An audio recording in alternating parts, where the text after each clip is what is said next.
Chapter 46. Trypho asks whether a man who keeps the law even now will be saved. Justin proves that it contributes nothing to righteousness.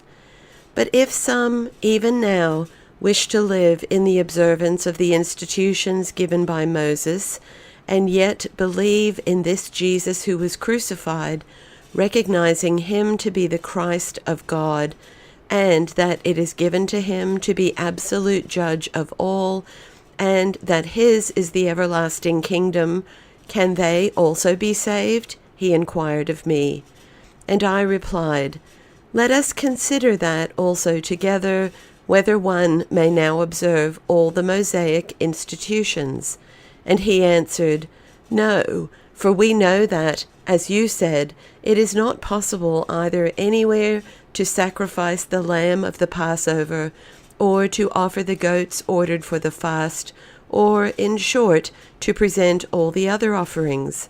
And I said, Tell me then yourself, I pray, some things which can be observed, for you will be persuaded that, though a man does not keep or has not performed the eternal decrees, he may assuredly be saved. Then he replied, To keep the Sabbath, to be circumcised, to observe months, and to be washed if you touch anything prohibited by Moses, or after sexual intercourse. And I said, Do you think that Abraham, Isaac, Jacob, Noah, and Job, and all the rest before or after them equally righteous, also Sarah the wife of Abraham, Rebekah the wife of Isaac, Rachel the wife of Jacob, and Leah, and all the rest of them, until the mother of Moses the faithful servant, who observed none of these statutes, will be saved? And Trypho answered, Were not Abraham and his descendants circumcised? And I said, I know that Abraham and his descendants were circumcised.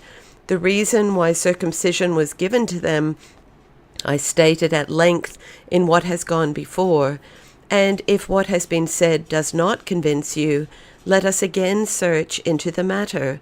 But are you aware that, up to Moses, no one, in fact, who was righteous, observed any of these rites at all of which we are talking, or received one commandment to observe, except that of circumcision, which began from Abraham? And he replied, We know it, and admit that they are saved.